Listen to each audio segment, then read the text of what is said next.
Loh, rumah yang di depan rumahnya Mbak sama Mas itu sudah lama tidak ada yang menghuni loh Mas.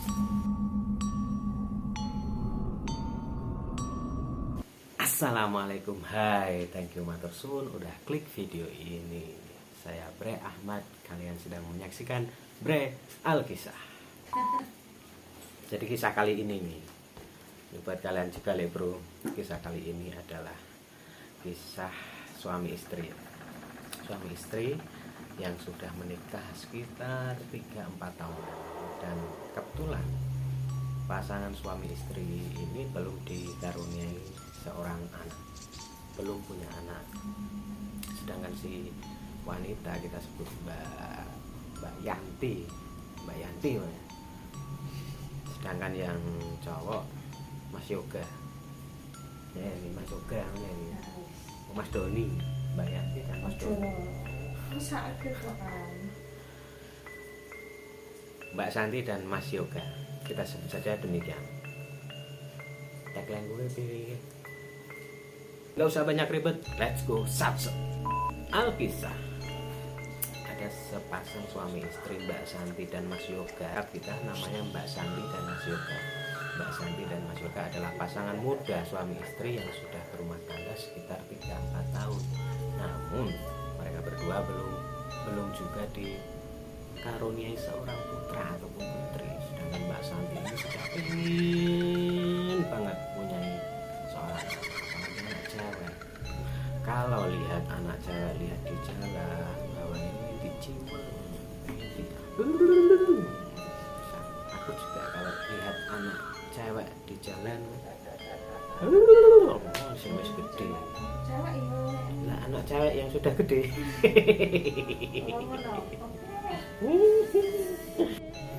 Selain mereka juga belum dikaruniai seorang anak, mereka juga belum mendapat rezeki lah, belum berkecukupan rezeki untuk mempunyai rumah tinggal, tempat tinggal. Nah, sementara ini mereka masih ngontrak di perumahan Mertua Indah. Sapa siksa nasib baru Mas Yoga dan Mbak Santi. Aku.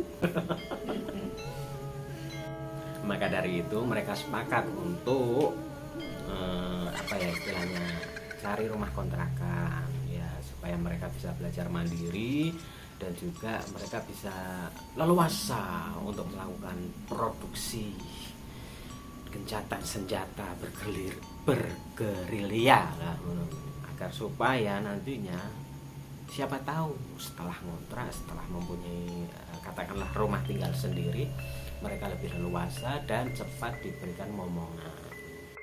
Setelah cari sana sini, dapatlah mereka satu unit rumah kontrakan di sebuah perumahan. Perumahannya itu bukan perumahan yang mahal-mahal banget, enggak, ya perumahan subsidi lah, cari bujuku subsidi, perumahan subsidi semacam itu ya, rumah sederhana dengan 2 kamar tidur dan 1 kamar mandi. Tapi itu sudah lebih dari cukup buat mereka berdua, karena toh mereka masih hidup berdua, tinggal berdua, belum ada anak, dan dirasa rumah yang mereka kontrak sudah lebih dari cukup untuk tempat huniannya. Sampai tibalah waktu akhirnya mereka pindahan boyongan nih, boleh cari charteran mobil. Aku pengalaman ya Mas ya. Boyongan pindah rumah. Singkat cerita mereka boyongan untuk barang diturunin, beres-beres semua, barang dimasukin rumah, ditata rapi seperti layaknya menghuni rumah baru. Nah, setelah semua barang-barang sudah dimasukkan, mulailah mereka berdua berjibaku,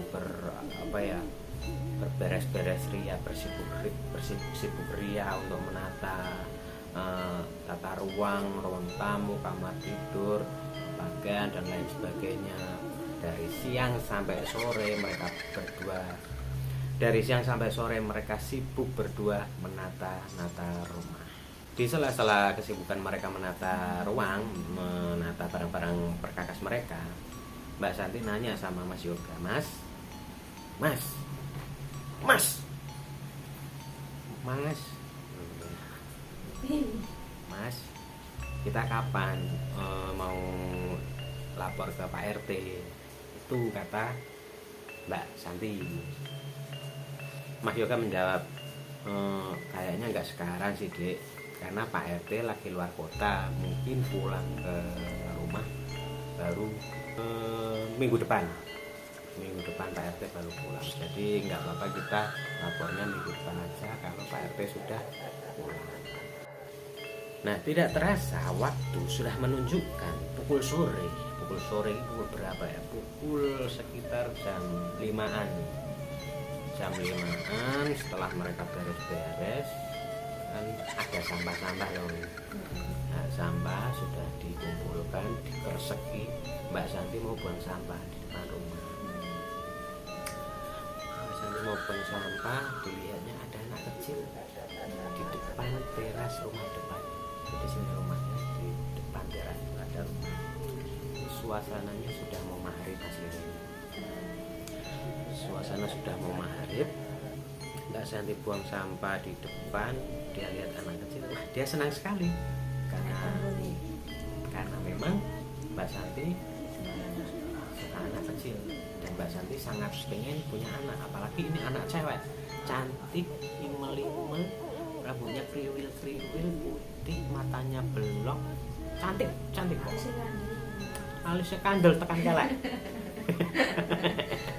Pokoknya cantik lah, cantik imut. Mbak Santi senang, ditanya, halo adik, kamu siapa namanya?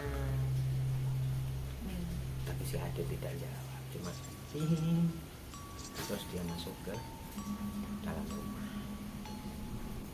Setelah itu Mbak Santi masuk rumah aja, terus dia bilang sama Mas Yoga bahwa dia ketemu gadis kecil cantik. Nah itu dari Mas Yoga nerima omongan Mbak Santi itu, dikiranya Mbak Santi ngode-ngode pengen cepet-cepet. Nah itulah. Dan besok paginya ketika Mas Yoga mau berangkat kerja, Mas Yoga sempat melihat rumah depan. Dilihat-lihat Mas Yoga, rumah depan sepertinya kayak rumah yang nggak berpenghuni. Tapi kata Mbak Santi ada anak kecil. Sambil berlalu Mas Yoga ya udahlah. Nah sepulang kerja Mas Yoga kebingungan mencari Mbak Santi. Kenapa? Karena mereka di situ orang baru, benar-benar baru semalam mereka pindah. Tapi Mas Yoga tidak mendapati Mbak Santi di rumah. Nah saat itulah Mas Yoga mulai bingung, dicari ke depan, ke belakang, di kamar semua tidak ada. Dan handphone Mbak Santi juga tergeletak di meja kamar, tidak dibawa. Itu mengindikasikan bahwa Mbak Santi tidak pergi jauh, mungkin ke warung sebelah, tapi ditunggu-tunggu Mas Yoga kok nggak pulang-pulang. Kemana ini si Santi, istriku tercinta, masa sih dong. Sampai pada akhirnya azan maghrib berkumandang. Di situ ketika Mas Yoga sehabis mengambil air wudhu, Mbak Santi baru tunggu datang. Assalamualaikum. Waalaikumsalam. Kamu dari mana sayangku, wahai Santi? Aku habis main ke rumah depan Mas. Hah? Main ke rumah depan? Main sama siapa? Sama si adik yang lucu itu. Masa kirain Mas di rumah depan itu nggak ada orang yang menghuni? Ada kok Mas. Si adik itu tinggal di rumah depan sama ayah sama ibunya. Oh ya udah, tapi lain kali kalau kamu keluar rumah kasih tahu Mas. Oke Mas. Singkat cerita, seminggu kemudian Pak RT sudah pulang dari luar kota dan mereka pun segera untuk melapor hal administrasi keluarga. Ini Mas yang warga baru ya? Begitu tanya Pak RT. Ya Pak, saya warga baru yang tinggal di rumah nomor sekian, dan ini istri saya Yoga, dan ini istri saya Santi. Saya ingin melapor untuk sebagai warga baru.